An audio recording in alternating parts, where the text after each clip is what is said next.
Quand cela arrivera-t-il et quel sera le signe de ton avènement et de la fin du monde?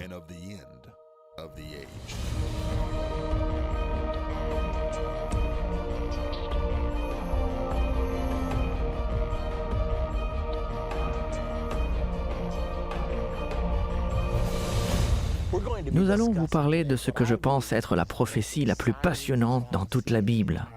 Notre sujet est les États-Unis d'Amérique découverts dans la Bible. Croyez-le ou non, nous allons vous donner la preuve absolue qu'il y a 2500 ans en arrière, les États-Unis d'Amérique ont été prophétisés par le Dieu Tout-Puissant. Cela va être passionnant. Il s'agit de la première leçon d'une série appelée « Comprendre la fin des temps ». Je connais beaucoup de personnes qui, dès que vous leur dites « la fin des temps », pensent « la fin du monde ». Quand cela arrivera-t-il? Et vous pouvez voir la crainte venir sur leur visage. Mais nous ne parlons pas de la fin du monde maintenant. Quand nous parlons de la fin des temps, nous parlons de la fin du temps d'un gouvernement humain et le commencement du royaume de Dieu. L'Écriture est très claire. Il y aura bien encore 1000 ans d'une existence humaine. La Bible nous dit que Jésus-Christ reviendra, il dominera et régnera sur la terre pendant 1000 ans. Il n'y aura aucune guerre pendant 1000 ans. Ainsi, quand nous parlons de la fin des temps, nous ne parlons pas de la fin du temps. Nous parlons de la fin du gouvernement humain. Nous savons que l'humanité a été autorisée à se dominer sur elle-même pour une période de temps, afin qu'elle comprenne qu'elle ne peut pas se dominer toute seule. C'est alors que Jésus reviendra, il établira son royaume, un royaume qui ne disparaîtra jamais et qui ne sera jamais détruit.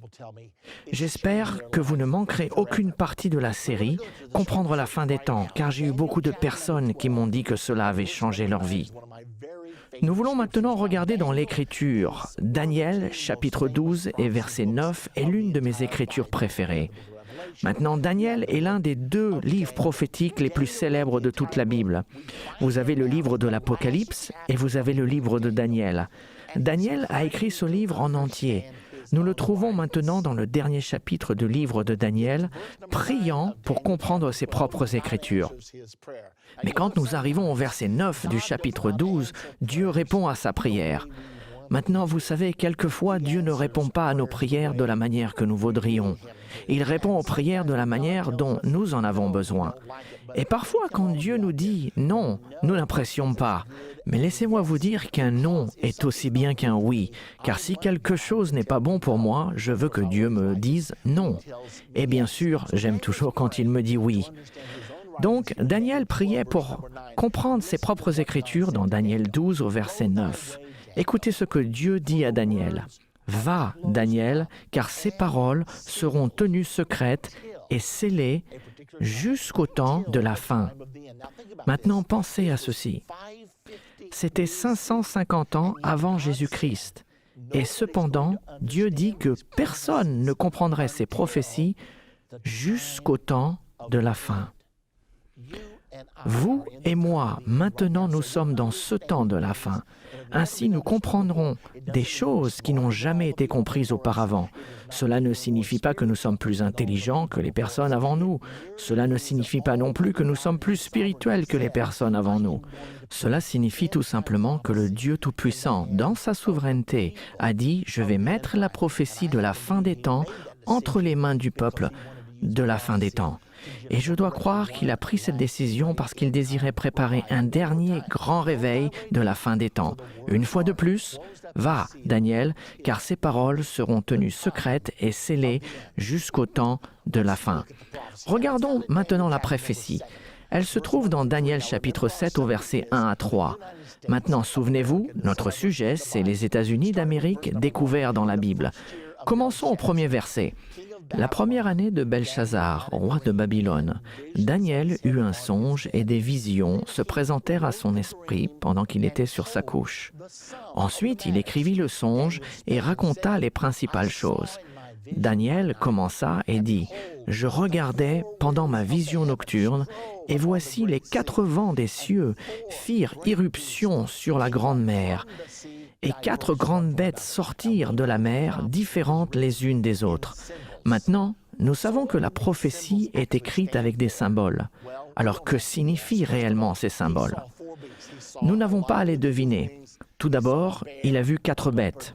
Il a vu un lion avec des ailes d'aigle, il a vu un ours, un léopard et une bête à 10 cornes. C'est ça la vision de Daniel dans le chapitre 7. Mais que symbolisent réellement ces bêtes?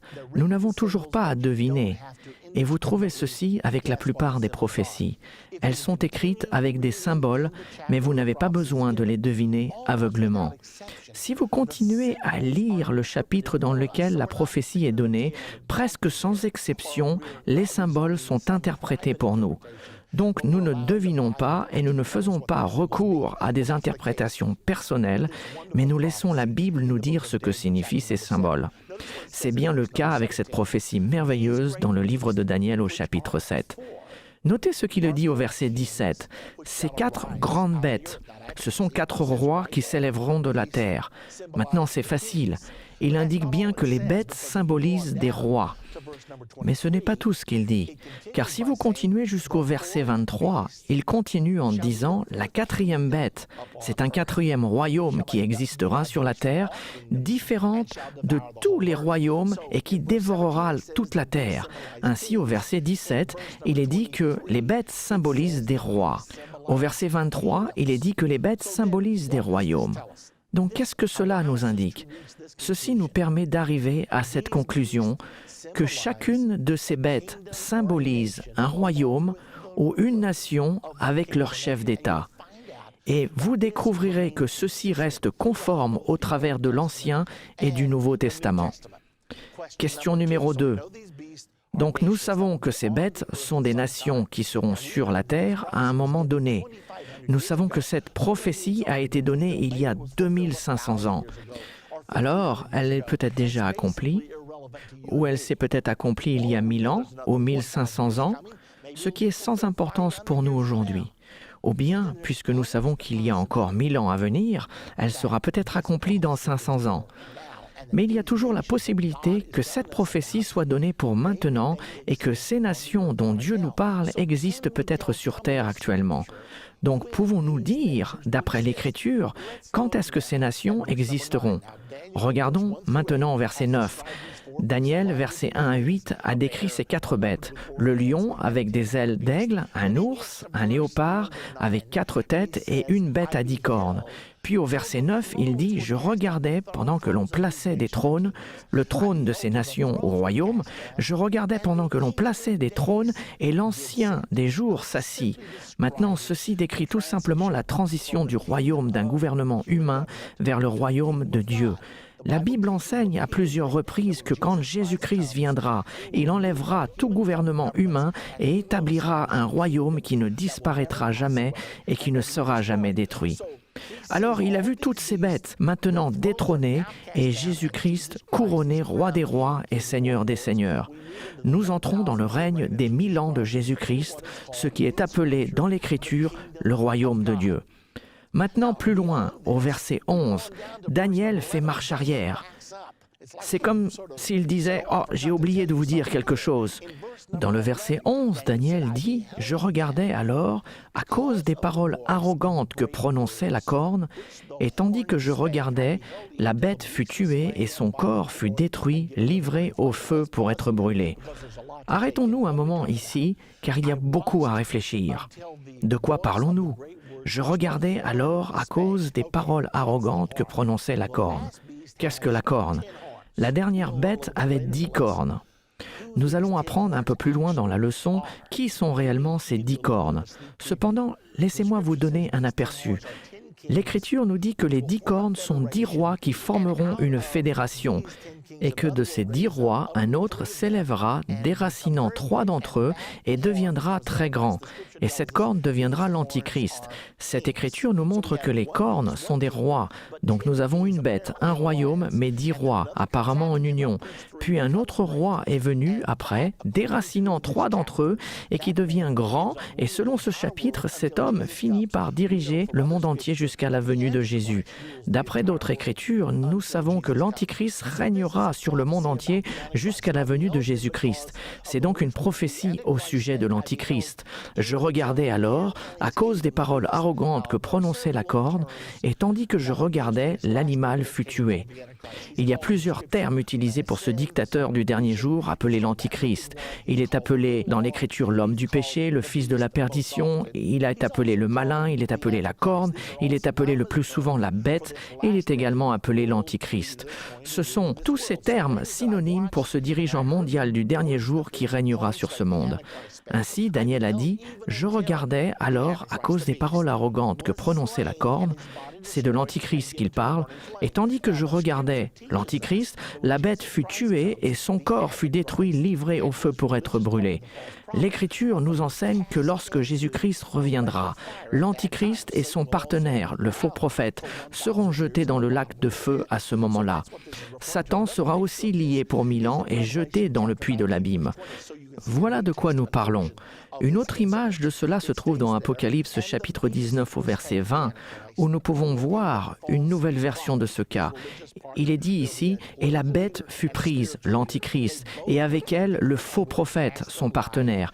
Il y aura donc un dirigeant politique et un dirigeant spirituel. Ils furent tous les deux pris et jetés vivants dans l'étang ardent de feu et de soufre. » Alors nous parlons du temps quand Jésus-Christ reviendra et détruira l'Antichrist. Maintenant, le verset suivant est le plus important. Je veux m'assurer que vous comprenez bien ceci, car il s'agit du verset 12 qui suit immédiatement le verset 11, concernant les autres bêtes. Maintenant, n'oubliez pas que ce sont ces bêtes. Les bêtes sont des royaumes ou des nations, n'est-ce pas?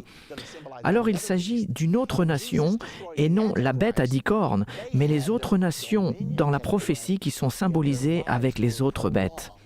Quand Jésus détruira l'Antichrist, ils furent dépouillés de leur puissance, mais une prolongation de vie leur fut accordée pour un certain temps. Bien, maintenant, ceci est un point déterminant, ne le ratez pas. Ils ont été dépouillés de leur puissance quand l'Antichrist a été détruit. Nous savons que cela se passe à la fin du gouvernement humain et au début du royaume de Dieu. Les autres nations ont leur puissance enlevée. Néanmoins, leurs vies vont être prolongées jusque dans le millénaire, car la Bible enseigne qu'il y aura des êtres humains sur terre pendant encore 1000 ans. Les gens qui survivront à la grande tribulation et à la colère de Dieu seront des mortels jusque dans le règne des 1000 ans de Jésus-Christ. La Bible nous enseigne qu'il y aura toujours la vie et la mort pendant le règne du millénaire. Maintenant, il y aura une exception pour ceux qui sont bibliquement nés de nouveau. Ils auront été enlevés pour rencontrer le Seigneur dans les airs lors de son retour, et la Bible dit qu'ils régneront en tant que rois et sacrificateurs avec Jésus-Christ. Cette écriture nous dit que les autres nations ont leur puissance, leur domination ôtée, mais que leurs vies sont prolongées pour une saison et un temps. Alors il sera permis de vivre pendant le millénaire. Maintenant, qu'est-ce que cela signifie? Cela nous indique que toutes ces nations existeront sur la terre au moment que l'Antichrist sera tué par Jésus-Christ. Ils seront toutes sur la terre au temps de son avènement. Ceci est une chose incroyable pour chacun d'entre nous à comprendre. Cela nous dit que Jésus-Christ reviendra sur terre pendant le temps de ces nations. Quand j'ai vu cela, je me suis dit que si je veux prouver que ces nations existent aujourd'hui, alors je peux prouver que nous sommes dans l'ère de l'avènement de Jésus-Christ. Je ne peux pas vous donner une date exacte, mais je peux vous démontrer que nous sommes dans cette période. Maintenant, j'aimerais vous inviter à retourner dans les 8 premiers versets pour examiner chacune de ces bêtes afin de voir si elles sont reconnaissables en tant que nation sur terre aujourd'hui. Je réalise que beaucoup de gens pensent « je sais déjà tout ça. Le lion, c'est la Babylone, l'ours, c'est l'Empire perse et Médès, le léopard, c'est la Grèce, le royaume à 10 cornes, c'est Rome. » Ceci est l'explication la plus généralement acceptée de cette prophétie et je l'ai acceptée moi aussi lorsque j'ai commencé à étudier les prophéties bibliques. Cependant, je suis allé au chapitre 8 et je me suis aperçu que dans ce chapitre, il y avait un combat entre un bélier et un bouc. Je me suis dit, qu'est-ce que c'est? J'ai continué à lire dans le verset 20 du chapitre 8, il nous est dit, qui est le bélier et qui est le bouc? Il dit, le bélier que tu as vu et qui avait des cornes, ce sont les rois de Médès et de Perse. Et le bouc, c'est le roi de la Grèce. Quand j'ai vu cela, je me suis dit, attends une minute, tout le monde me dit que c'est l'ours qui représente l'empire perse-médès et que le léopard est la Grèce. Mais ici, dans la Bible, il nous est dit que le bélier est l'empire perse et médès et que le bouc est la Grèce. Dieu a-t-il changé d'avis entre le chapitre 7 et le chapitre 8 ou est-ce que quelque chose nous échappe? Et en plus, n'oublions pas, toutes ces nations doivent être sur la terre à l'heure de son avènement. Est-ce que Babylone est toujours là? Est-ce que l'empire perse et médès est toujours là? Est-ce que la Grèce est toujours là? Est-ce que Rome est toujours là? Bien, la réponse est oui pour certaines questions et la réponse est non pour d'autres. Le royaume de Babylone n'existe plus, le royaume perse et médès n'existe plus. Donc la prophétie dit que les bêtes dans Daniel 7 représentent des nations qui seront toutes sur la terre à l'heure de son avènement. Regardons donc chacune d'entre elles. Daniel chapitre 7 verset 4. La première bête était semblable à un lion et avait des ailes d'aigle. Je regardais jusqu'au moment où ses ailes furent arrachées. Il fut enlevé de terre et mis debout sur ses pieds comme un homme, et un cœur d'homme lui fut donné. Donc la première bête était comme un lion. Lorsque Dieu a choisi des symboles pour représenter des nations, il ne les a pas choisis aléatoirement. Il a choisi des symboles qui allaient avoir une signification à l'heure de l'accomplissement de la prophétie. Pouvez-vous croire qu'il y a actuellement une nation sur Terre aujourd'hui qui a pour emblème le lion? Si vous allez sur Wikipédia, à la page de la Grande-Bretagne, il nous est dit que le lion est le symbole de la Grande-Bretagne. Je me souviens avoir été à Londres, à Trafalgar Square, qui est le centre de Londres, et avoir vu ces énormes lions regardant au nord, au sud, à l'est et à l'ouest. Et puis partout dans Londres, j'ai vu le lion, car à ce moment-là, je savais que le lion était l'emblème de la Grande-Bretagne. Alors Dieu est en train de nous dire que la Grande-Bretagne va être l'une des nations qui seront sur terre à l'heure de son avènement. Regardons la prochaine bête, au verset 5. Et voici, une deuxième bête était semblable à un ours et se tenait sur un côté. Il avait 3 côtes dans la gueule entre les dents et on lui disait « Lève-toi, mange beaucoup de chair ». Savez-vous qu'il y a aujourd'hui une grande nation qui a l'ours pour emblème? La plupart d'entre vous, vous m'avez déjà devancé car cet emblème est bien connu. Nous savons que la Russie a l'ours pour emblème. Je n'oublierai jamais quand j'ai vu le magazine Time du 21 mai 1984 et là, en couverture, il y avait un énorme ours avec ses inscriptions. Agitation olympique, pourquoi les soviétiques ont dit niet? Ce qui s'est passé, c'est que les États-Unis ont boycotté les JO en 1980, alors que les soviétiques ont décidé de se venger en boycottant à leur tour les JO de 1984. Le magazine Time voulait annoncer que les soviétiques allaient boycotter les Olympiques. Alors ils ont imprimé cette couverture pour leur magazine. Pensez à combien ce fait est surnaturel. Pouvez-vous imaginer le rédacteur en chef de Time Magazine appeler ses graphistes et leur dire « J'aimerais que vous me créiez une couverture, car une image vaut bien mieux que 1000 mots, qui représentera le boycottage des Jeux Olympiques par la Russie. » Et je peux imaginer tous les graphistes se précipitant sur leur planche à dessin, car avoir votre dessin sur la couverture, ceci est évidemment avant l'âge de l'ordinateur, avoir votre dessin en couverture de Time Magazine, le magazine le plus distribué dans l'Amérique, est un véritable honneur. Et très rapidement, ils se sont tous mis au travail. Et quelque part dans son bureau, un des graphistes a eu une illumination et se dit « J'ai trouvé !»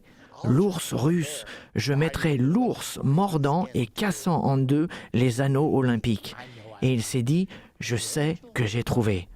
Alors un ange a hoché la tête au-dessus de son épaule, t'as tout bon. Puis il s'en est allé. Ils ont donc mis ces symboles de votre Bible, du chapitre 7 de Daniel, en première page de leur magazine le plus distribué, et les athées l'ont regardé et n'ont jamais entendu la voix de Dieu. Mais nous l'entendons aujourd'hui, car Dieu a dit que dans les jours de la Grande-Bretagne, qui est le lion, et les jours de la Russie, qui est l'ours, je reviendrai. Donc l'évidence est là et c'est une chose incroyable. Le magazine L'Économiste, qui est la revue des rois et des présidents. Sur la couverture de L'Économiste, dans l'édition du 6 au 12 février, ce magazine L'Économiste est appelé la revue des rois et des présidents. L'Économiste ont eux aussi, à leur tour, un ours symbolisant la Russie. C'est juste là, si vous le cherchez, vous le trouverez. 50 fois, 100 fois, car Dieu savait, lorsqu'il a donné les prophéties dans Daniel, que ceux d'entre nous qui sommes dans le temps de la fin, nous sommes ceux qui sont supposés les comprendre. Il savait que nous aurions accès à ces informations et que nous le comprendrions bien. Maintenant, comprenez-vous le message? Dans les jours de la Grande-Bretagne et de la Russie, Jésus reviendra et établira son royaume. C'est la raison pour laquelle je vous ai dit que cela allait être passionnant. D'autre part, j'ai pris le journal Le Star d'Indianapolis dans les années 80. Et alors que j'avais étudié les prophéties, là sur la page de l'éditorial, dans un journal laïque, en gros titre, après le lion britannique, l'ours russe, je me suis dit « Waouh, c'est incroyable !» Ici, nous voyons Dieu avec les symboles qu'il a placés dans la Bible 550 ans avant Jésus-Christ sur la page de l'éditorial du Star d'Indianapolis. Et ils n'en ont pas la moindre idée. Mais nous, oui, et c'est trop passionnant. Il reste une autre chose que je dois vous dire. Je dois vous parler un peu plus loin du lion, car il est dit que le lion a des ailes d'aigle. Cela se trouve dans le verset 4. Je regardais jusqu'au moment où ses ailes furent arrachées. Il fut enlevé de terre. Maintenant, il y a une nation importante aujourd'hui qui a pour emblème l'aigle. Vous avez probablement déjà deviné cette nation, car son emblème est à l'arrière de chaque dollar américain. Mais les ailes de l'aigle poussaient sur le lion. Laissez-moi vous demander, d'où viennent les États-Unis d'Amérique? Nous descendons de la Grande-Bretagne, notre pays d'origine. Cependant, cela a été écrit 2300 ans avant que l'Amérique soit née. Mais Dieu connaît la fin dès le début et il veut que nous comprenions que nous vivons actuellement dans la fin des temps. Je ne vous dis pas que la fin des temps arrive, je vous dis que vous y êtes en ce moment. Nous sommes la génération pour laquelle ces prophéties ont été préservées. Va, Daniel, car ces paroles seront tenues secrètes et scellées jusqu'à la fin. Et oui, le temps de la fin est bien arrivé. Il y a quelque chose d'autre à remarquer ici. La Bible nous dit que les ailes qui poussaient de la Grande-Bretagne, notre pays d'origine, Daniel a dit « Je regardais les ailes furent arrachées ». Il a vu les États-Unis rompre avec la Grande-Bretagne. Pouvez-vous croire qu'il a vu la déclaration de l'indépendance en l'an 550 avant Jésus-Christ et qu'il n'a jamais compris ce qu'il a vu? Il priait pour comprendre, mais Dieu a dit « Non, cela est scellé, Daniel. C'est pour les gens du temps de la fin. C'est pour vous et moi. » Alors je regardais jusqu'au moment où ses ailes furent arrachées. Il fut enlevé de la terre et mis debout sur ses pieds comme un homme et un cœur d'homme lui fut donné. D'autre part, ceci n'est peut-être pas biblique et cela ne fait pas vraiment partie de la compréhension de la prophétie, mais dans le verset 4 du chapitre 7, quand est-ce que la déclaration de l'indépendance a été faite? Le 4 juillet 1776. Je ne pense pas que cela soit vraiment important, mais il y a néanmoins un point d'intérêt à relever. Donc nous avons l'aigle au dos du dollar américain, nous avons l'aigle qui représente continuellement les États-Unis d'Amérique. Nous le voyons à chaque fois sur tous les documents officiels et Dieu savait en avance que nous utiliserions ce symbole. Et il s'est dit, je veux que le peuple américain sache qu'ils vivent à l'heure de mon avènement. Voici le magazine Time du 27 octobre 1980. À ce moment-là, il y avait beaucoup de tensions dans le Golfe Persique, le Moyen-Orient, où il y a toujours beaucoup de tensions, et le sous-titre qui dit « Explosera-t-elle » L'aigle et l'ours du chapitre 7 de Daniel sont en train de regarder d'un air songeur au-dessus du globe, et la mèche est allumée, et le sous-titre dit « Explosera-t-elle » Ainsi Dieu emploie dans la prophétie exactement ce qui se trouve sur la couverture du magazine Time.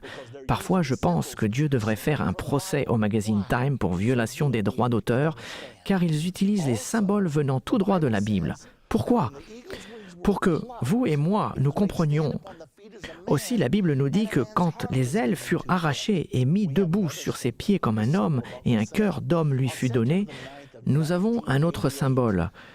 Le symbole de l'oncle Sam, le 9 septembre 1988. Nous avons vu une image de l'oncle Sam nez à nez avec l'ours russe et le sous-titre disait USA, URSS, Glasnost. Il y en aura encore. Alors nous voyons tous ces symboles directement de la Bible être utilisés parce que le Seigneur a dit « Ceci est pour le peuple du temps de la fin ». Jésus-Christ reviendra sur terre pendant l'ère de la Grande-Bretagne, la Russie et les États-Unis d'Amérique. Maintenant, dans la prochaine partie de Comprendre la fin des temps, nous découvrirons l'identité du léopard, de la bête à 10 cornes dans la prophétie biblique et nous verrons aussi d'où viendra l'Antichrist. Cette prochaine leçon sera passionnante. Donc soyez sûrs de ne pas la rater. Les États-Unis découverts dans la Bible, maintenant, vous le savez.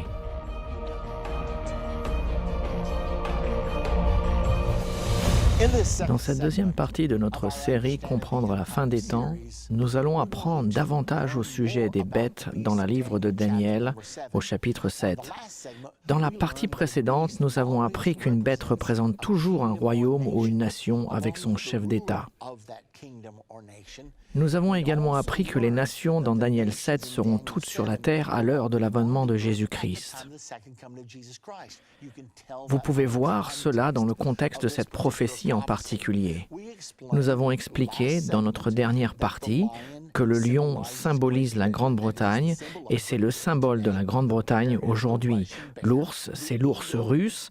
Les ailes d'aigle sur le lion, c'est les États-Unis d'Amérique. C'est sur le dos du dollar américain. Nous avons donc appris ces choses incroyables que le Dieu Tout-Puissant a employé des symboles qui nous sont reconnaissables aujourd'hui afin de pouvoir nous parler des nations qui seront sur la terre à l'heure de son avènement. Dans cette partie, nous passons à la prochaine bête, le léopard. Nous le trouvons dans le verset 6 du chapitre 7 de Daniel. Écoutez cela. « Après cela, je regardais, et voici, un autre était semblable à un léopard, et avait sur le dos 4 ailes comme un oiseau. Cette bête avait 4 têtes, et la domination lui fut donnée. » De quoi parlons-nous ici? C'est sur ce point que j'ai dû faire une recherche plus approfondie. J'avais compris le lion, l'ours et les ailes d'aigle. Mais quand je l'ai vu, je me suis dit, ceci est si simple. Pourquoi ne l'ai-je pas vu auparavant? Mais quand je suis arrivé au léopard, je n'étais pas certain de la façon de l'interpréter. Alors j'ai prié. J'ai demandé à Dieu de m'aider et j'avais l'impression que le léopard était peut-être l'Allemagne, mais je ne pouvais rien prouver. J'ai demandé au Seigneur de me le montrer et j'ai eu une incroyable expérience. Avant que je vous l'explique, laissez-moi vous dire que ceci ne m'était jamais arrivé auparavant et ne m'est jamais arrivé depuis. C'était une expérience unique. J'étais dans une réunion à Melville, en Louisiane, vers les années 60, et je me suis réveillé un lundi matin. C'était mon jour de repos. Une voix m'a parlé, pas à haute voix, mais dans mon esprit. Une impression très forte qui me disait « J'ai quelque chose à te montrer, va acheter un journal ». J'ai pensé que ceci était vraiment bizarre, mais l'impression était tellement forte que je me suis rapidement levé de mon lit et je me suis préparé. Je suis sorti et j'ai demandé à la dame qui nettoyait l'église « Où puis-je acheter un journal ?» Finalement, Melville est une si petite ville qu'elle n'en avait aucune idée. Elle a dit peut-être là-bas dans ce café, c'est le seul endroit auquel je puisse penser. Alors, j'ai sauté dans ma voiture et je suis allé au café. Et j'étais tellement sûr que Dieu m'avait parlé que je suis entré et là, il y avait un kiosque à journaux. J'ai sorti mon argent, j'ai acheté un journal. Bien que je ne sois pas là pour manger, je suis resté devant le kiosque et j'ai regardé le titre et j'ai été stupéfié par ce que j'ai vu. Il était dit « L'Allemagne vend des chars Léopard aux Pays-Bas ». Et comme je savais que nous avions un avion appelé l'Aigle combattant d'après notre emblème, je me suis dit « Ah, voilà la clé ». J'ai donc continué à étudier au sujet du léopard et peu de temps après, j'ai trouvé un article. Cet article était dans la Tribune allemande. C'était le 20 février 1975. Un grand avenir pour le léopard. Et l'article entièrement consacré au sujet de ce char léopard. J'ai appris que le char Léopard est le char le plus vendu au monde. Il est le cœur même de l'OTAN et il est si supérieur que les États-Unis ont même fait fabriquer leurs chars pour que leurs pièces soient interchangeables avec les pièces des chars Léopard. Ainsi, j'ai compris que Dieu me disait que l'Allemagne était le Léopard. Mais j'ai dû me demander, Est-ce que cela a du sens? Car la prophétie indique aussi que la domination a été donnée aux léopards. Je me suis posé la question, quelle nation a réellement eu une domination dans les 120 dernières années? Et je me suis rendu compte qu'il y a une nation qui a commencé les 3 dernières grandes guerres, la guerre franco-allemande de 1870, la Première Guerre mondiale 1914-1918 et la Deuxième Guerre mondiale 1939-1945. Pouvez-vous croire qu'elles ont toutes été complotées, planifiées et commencées par la même nation, l'Allemagne? Ainsi, la domination a été donnée aux léopards. C'est autour de cette période que j'ai trouvé un autre article dans le magazine Newsweek du 9 avril 1984. Il y avait une section entière du Newsweek cette semaine-là qui était consacrée à l'Europe. Mais un article dans cette section était appelé « La maladie allemande ». Il y avait toutes sortes de questions. Pourquoi l'Allemagne fait-elle toujours la guerre? Comment pouvons-nous rectifier cette partie de l'âme, de l'esprit allemand? Écoutez ce paragraphe. Depuis l'époque de Charlemagne, il est le fondateur du Saint-Empire romain de l'an 800, depuis l'époque de Charlemagne, cet endroit, qui est maintenant l'Allemagne, a été le pivot de l'histoire européenne. Si vous étudiez le Saint-Empire romain, l'Allemagne est toujours au centre. Remarquez ce qui est dit. Dans les 120 dernières années, les Allemands ont dominé l'Europe intellectuellement, industriellement et militairement. Ce mot « dominer », domination, a été donné aux léopards. C'est à ce moment où j'ai compris que j'avais la réponse. D'autre part, savez-vous qu'Adolf Hitler a presque conquis le monde? Beaucoup de gens pensent qu'il ne lui restait que 3 jours pour dominer toute l'Europe. Laissez-moi vous dire ce qui s'est passé. La puissante guerre éclair allemande attaquait et se déplaçait contre les forces alliées. Elles se sont trouvées coincées par la Manche, elles étaient réduites à néant. Et si quelque chose ne s'était produit selon les hauts et les bas du Troisième Reich, nous aurions été obligés d'accepter la paix selon les conditions d'Hitler dans moins de 3 jours. La situation était si extrême que Winston Churchill, le Premier ministre de la Grande-Bretagne, a réclamé une journée mondiale de jeûne et de prière. Et une chose étonnante s'est produite. Laissez-moi vous en parler. Pendant ce temps de jeûne et de prière, une pensée est venue à l'esprit d'Adolphe dans son quartier général, là dans son bunker. Il s'est dit, ceci est trop facile, qu'il devait être en train de tomber dans un piège. Il a donc appelé tous ses commandants à rebrousser chemin pour revenir faire le point. Et ils étaient furieux, car ils savaient qu'ils allaient avoir la victoire, mais ils ont été rappelés. Ils se sont donc retournés, et après avoir fait le point, Hitler a dit « Bon, il me semble que tout se passe bien, donc continuons ». Mais ce qu'ils ne savaient pas, c'est que pendant cette mise au point, les Alliés avaient mobilisé tous les bateaux de la Grande-Bretagne et de la France, faisant des allers-retours à travers la Manche. Il y avait environ 29 kilomètres qui séparaient la France de la Grande-Bretagne. Ils ont déplacé jour et nuit 350 000 soldats des forces alliées, ce qui représentait le cœur de l'armée alliée. Et quand Hitler a redémarré la machine de guerre, il ne restait que 40 000 soldats, tandis que le reste de l'armée était en sécurité en Grande-Bretagne. Alors les Alliés ont combattu un jour de plus et ont reconquis l'Europe par l'invasion des plages de Normandie. Ce fut le point déterminant de la guerre. L'événement était tellement incroyable que Winston Churchill l'a même appelé un miracle. Il l'a appelé le miracle de Dunkerque. Nous avons un enregistrement pour vous montrer cela. Écoutons-le maintenant. Le 4 juin 1940, la Marine royale britannique a accompli pendant 8 jours une évacuation étonnante des forces alliées à Dunkerque sur la côte française. Les 340 000 soldats évacués avaient été repoussés par l'armée allemande qui se déplaçait au travers de la Belgique et de la France. Le retard a permis à la Marine royale et à une flottille de bateaux commerciaux et privés, gros et petits, d'évacuer les hommes repoussés. Cette erreur a peut-être coûté à Hitler la guerre. Winston Churchill l'a appelé un miracle de délivrance. De retour de l'enfer de Dunkerque, les transports continuent jour et nuit. Et tandis qu'un convoi arrive, un autre repart pour prendre sa place. À bord des transports, les hommes sont entassés comme des sardines. Mais peu importe, plus ils sont serrés, plus ils se tiennent debout. Eh bien voilà, le miracle de Dunkerque. Maintenant, retournons au léopard. Les 4 têtes, ceci est différent. Le lion a une tête, l'ours a une tête, mais le léopard a 4 têtes. Pourquoi? Nous savons que, dans les prophéties de la Bible, une bête représente toujours une nation ou un chef d'État. Mais une bête à plusieurs têtes représente le nombre de fois qu'une nation s'élèvera et tombera. Comment est-ce que je sais cela? Car dans l'Apocalypse 17, il y a une bête à 7 têtes, et il nous est dit là qu'il y a 7 rois.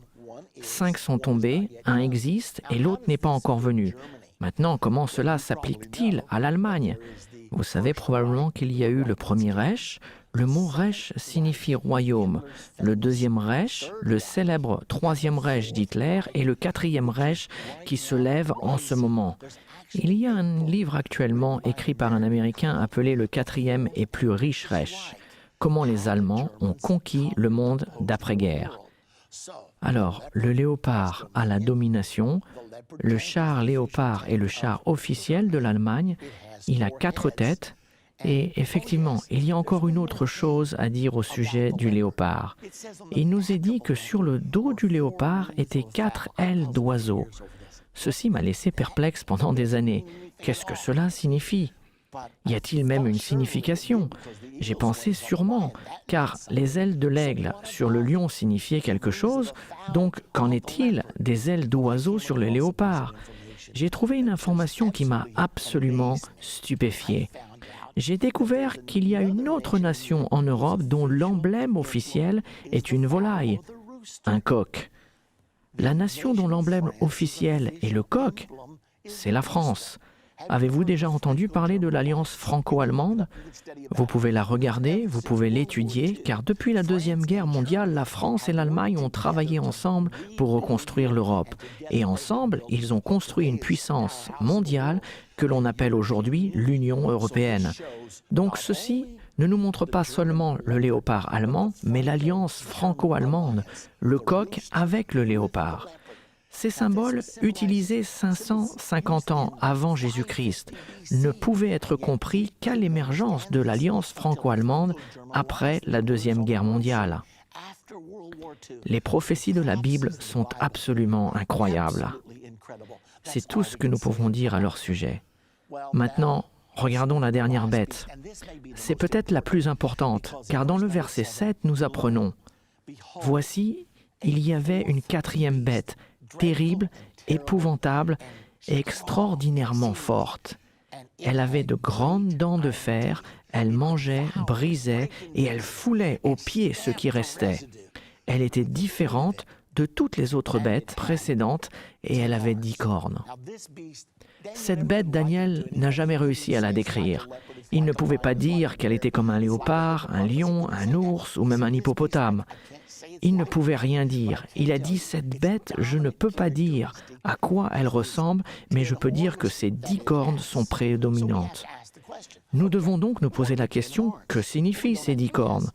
Nous n'avons pas à deviner, car au verset 24, il nous est dit exactement que sont ces 10 cornes. Les 10 cornes sont 10 rois qui s'élèveront de ce royaume. Un autre s'élèvera après eux, et il sera différent des premiers, et il abaissera 3 rois. Ainsi, une bête, une nation ou puissance, mais 10 rois. Apparemment, ceci est une alliance ou une sorte de fédération. Nous en apprendrons davantage dans Apocalypse 17, car nous retrouvons cette même image. Dans Apocalypse 17 au verset 12, les 10 cornes que tu as vues sont 10 rois, qui n'ont pas encore reçu de royaume, mais qui reçoivent autorité comme rois pendant 1 heure avec la bête. Qui est la bête ici? Il se réfère au dictateur du dernier jour, l'Antichrist. Alors il y aura 10 rois qui se subjugueront eux-mêmes à la puissance de l'Antichrist et le supporteront, qui reçoivent autorité comme roi pendant 1 heure avec l'Antichrist. 1 heure ne signifie pas ici 60 minutes, c'est une manière de parler. On parle d'une courte période de temps. Ils vont donner leur puissance à l'Antichrist et ils vont supporter l'Antichrist. Notez aussi ce qui est dit, ils ont un même dessein, Ils donnent leur puissance et leur autorité à la bête, l'Antichrist. Ils régneront avec l'Antichrist jusqu'à l'avènement de Jésus-Christ, car le verset continue et dit « Ils combattront contre l'agneau ». Qui est l'agneau? Nous savons que Jésus-Christ est l'agneau de Dieu qui a ôté les péchés du monde. Puis il déclare que l'agneau les vaincra parce qu'il est le Seigneur des seigneurs et le roi des rois. Maintenant, qu'est-ce que cela veut dire?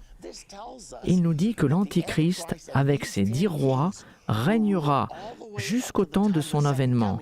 Et quand Jésus reviendra, ils combattront contre lui. Ceci représente la bataille d'Armageddon. Maintenant, il reste encore une chose très importante que nous devons savoir. Notez que lorsqu'il dit que l'agneau viendra combattre contre l'Antichrist et son gouvernement du dernier jour, qu'il aura des fidèles avec lui. Et les appelés, les élus et les fidèles qui sont avec lui les vaincront aussi. Voici le moment où vous et moi entrons en scène. Il nous est nécessaire de bien comprendre cela, car si vous n'êtes pas avec Jésus lorsqu'il reviendra, cela veut dire que vous aurez raté son avènement. Et nous ne souhaitons cela à personne. Maintenant, la condition pour être avec lui quand il revient, remarquez qu'il est dit que ceux qui sont avec lui sont les appelés, les élus et les fidèles. Réellement, tout le monde est appelé. La Bible nous dit que tout dépend du temps et des circonstances. Mais l'Écriture dit aussi « tous sont appelés, mais il y a peu d'élus ». Quelle différence y a-t-il entre être appelé par Dieu et être choisi? Nous avons un exemple dans la Bible. Jésus a souvent appelé des gens et lui ont répondu « Je le ferai bien, mais je ne peux pas maintenant. Je viens juste de me marier. J'ai acheté une société. Mon père est décédé et je dois l'enterrer. » Jésus a toujours dit « Laissez les morts ensevelir les morts et vous suivez-moi ». Nous sommes donc appelés et nous devons prendre la décision de suivre Jésus et le faire Seigneur de nos vies. Voici la deuxième condition. Mais il y en a encore une. Certains sont appelés et choisis, mais ils ne sont pas fidèles. La Bible nous dit « Sois fidèle jusqu'à la mort et je te donnerai la couronne de vie ». Donc une fois que vous suivez Jésus-Christ, la Bible nous dit que lorsqu'une personne met sa main à la charrue et se retourne, il n'est pas digne du royaume. Donc lorsque Jésus reviendra, ceux qui seront avec lui seront les appelés, les élus et les fidèles. Je veux certainement faire partie de ce nombre-là et je suis sûr que vous aussi. Maintenant, il y a une autre chose au sujet des 10 cornes qui nous aidera à comprendre qui elles sont. Dans Daniel, au chapitre 2, verset 44, on fait référence aux 10 derniers rois, mais ils sont symbolisés d'une manière totalement différente. Il est dit au verset 44, « Ceci est à la fin du songe prophétique de Daniel, sa tête d'or, ses bras et sa poitrine d'argent, son ventre et ses cuisses d'airain, ses jambes de fer et ses pieds en partie de fer et en partie d'argile. » Maintenant, ces pieds de fer et d'argile mélangés représentent le Saint-Empire romain. Les jambes de fer sont l'Empire romain, mais les pieds de fer et d'argile décrivent le Saint-Empire romain qui est né en l'an 800. Notez que les 10 orteils de ce royaume sont aussi constitués de fer et d'argile mélangés. Et la Bible nous dit, dans le verset 44 de Daniel 7, « Dans le temps de ces rois ». Quels rois? Les 10 rois sont symbolisés par les 10 orteils. Ce sont les 10 mêmes rois que les 10 rois qui feront la guerre contre Jésus-Christ quand il reviendra. Car il est dit ici, « Dans le temps de ces rois, le Dieu des cieux suscitera un royaume ». C'est exactement la même prophétie. Dans le jour de ces rois, le royaume ne passera point sous la domination d'un autre peuple, il brisera et détruira tous ces royaumes et lui-même subsistera éternellement. Au travers de ces versets, nous savons que le royaume à 10 cornes sera la renaissance du Saint-Empire romain de l'Europe. C'est de là que le Saint-Empire romain a toujours été. Nous allons aussi découvrir quelque chose de très intéressant. Souvenez-vous que les pieds et les orteils de fer et d'argile mélangés symbolisent le Saint-Empire romain et ils représentent les mêmes choses que les 10 cornes de la bête de Daniel au chapitre 7. Cela nous montre quelque chose de très important. Ceci nous parle du Saint-Empire romain.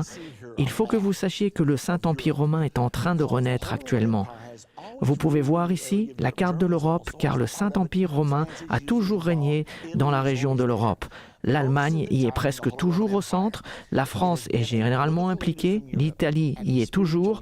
La plupart du temps, dans le Saint-Empire romain, il y a eu un dirigeant politique venant de l'Europe et un dirigeant spirituel venant chaque fois de l'Italie, plus particulièrement du Vatican.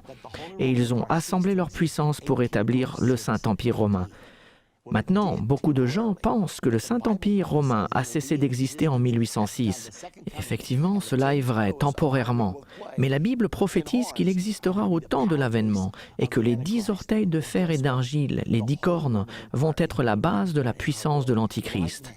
Eh bien, le Saint-Empire romain est en train de renaître dans notre monde actuellement. Avec le marché commun en 1957 et l'Union européenne en 1993, l'Europe a maintenant uni 27 nations ensemble. Ils forment un peuple de 500 millions de personnes et ils sont totalement unis économiquement. Ils ont maintenant une monnaie commune, l'euro, et ils ont aussi un président européen. Vous participez donc à la renaissance du Saint-Empire romain, car bientôt, de cette naissance, émergera l'Antichrist et le faux prophète. Retournons au verset 24. Une autre chose que je veux vous faire remarquer au sujet du royaume à 10 cornes, les 10 cornes, ce sont 10 rois qui s'élèveront de ce royaume. Remarquez ce qu'il est dit. Un autre s'élèvera après eux. Après les 10, un autre viendra. Il sera différent des premiers et il abaissera 3 rois. Dans sa vision, Daniel a vu la corne s'élever et déraciner 3 rois. Ce sera un signe particulier qui décrira l'identité de l'Antichrist. Il s'élèvera, il déracinera 3 rois et il deviendra très grand. Lui et lui seul deviendra l'Antichrist. Maintenant, remarquez dans le verset 21 de Daniel 7. « Je vis cette corne faire la guerre aux saints et l'emporter sur eux. » Vous voyez ici la grande tribulation. C'est le commencement de la grande tribulation qui débute 3 ans et demi avant Armageddon et continue jusqu'à l'avènement de Jésus-Christ. Il a dit, il emportait sur eux jusqu'au moment où l'Ancien des jours vint donner droit aux saints du Très-Haut, et le temps arriva où les saints furent en possession du royaume. Nous savons donc que tout cela se passera juste avant l'avènement de Jésus-Christ. L'Antichrist régnera pendant la grande tribulation, cette période de 3 ans et demi, et pendant ce temps, jusqu'au moment où Jésus-Christ, l'Ancien des jours, viendra. Lorsqu'il viendra, l'Antichrist et son partenaire religieux, le faux prophète, seront détruits et le royaume appartiendra à son peuple, les saints du Très-Haut. Remarquez une chose de plus au verset 23. Il me parla ainsi, la 4e bête, c'est un 4e royaume qui existera sur la terre, différent de tous les royaumes et qui dévorera toute la terre. Ceci est la prophétie d'un gouvernement mondial. Il la foulera et la brisera. C'est la prophétie d'un gouvernement mondial que nous voyons naître aujourd'hui. Il y a un gouvernement mondial qui se cache sous la mondialisation. Vous observez la naissance d'un nouvel ordre mondial, d'un gouvernement mondial. Nous allons apprendre davantage sur ce sujet dans notre prochaine partie, mais tout cela fait partie de la prophétie. C'est la prophétie d'un gouvernement mondial. Il existe une autre prophétie explicite comme celle-ci dans Apocalypse chapitre 13. Ce gouvernement mondial s'établira et finira par dévorer le monde entier. Maintenant, ceci est devant nous et cela va se passer, c'est inévitable. Ça, c'est la mauvaise nouvelle. Mais la bonne nouvelle, au verset 27, le règne, la domination et la grandeur de tous les royaumes qui sont sous les cieux seront donnés au peuple des saints du Très-Haut. Comment cela va-t-il se passer? Eh bien voilà comment cela va se passer. L'Antichrist lancera sa dernière invasion sur la nation d'Israël. Ceci est appelé la bataille d'Armageddon. Dans Zacharie 14:2, il est dit « Je rassemblerai toutes les nations pour qu'elles attaquent Jérusalem. » Et Israël sera mis dos au mur. Ces pauvres soldats israéliens se seront battus pendant des jours. Cette invasion arrivera dans le nord d'Israël. C'est alors que l'armée mondiale du gouvernement de l'Antichrist combattra la nation d'Israël vers le sud, alors qu'Israël reculera. Cette coalition entre l'Iran et la Russie conduira les forces du gouvernement mondial contre Israël. Cela va donner l'impression qu'Israël va être effacé de la carte, comme beaucoup de gens l'ont souhaité récemment. Et juste au moment où les soldats juifs vont être épuisés, pensant ne plus pouvoir continuer, je suis sûr que cela se passera de cette manière. Ils vont regarder leurs munitions en disant « Mais si ». Ce que je veux dire, c'est qu'ils sont juste là, en face du mont des Oliviers. Ils savent que le Messie est supposé revenir à cet endroit. Et je peux les voir regarder vers cette montagne, disant « Messie, nous sommes sur le point de perdre. Et si jamais tu reviens, il faut que tu le fasses maintenant. Lorsque la défaite semblera imminente, la Bible dit, le Seigneur lui-même descendra du ciel à un signal donné, à la voix d'un archange et au son de la trompette de Dieu. Cela va être absolument merveilleux. Jésus-Christ va revenir et c'est là où l'Antichrist sera abaissé et Jésus-Christ couronné roi des rois et seigneur des seigneurs. Et nous allons régner pour toujours avec lui. Maintenant, dans notre prochaine partie de Comprendre la fin des temps, nous allons parler de la venue du gouvernement mondial.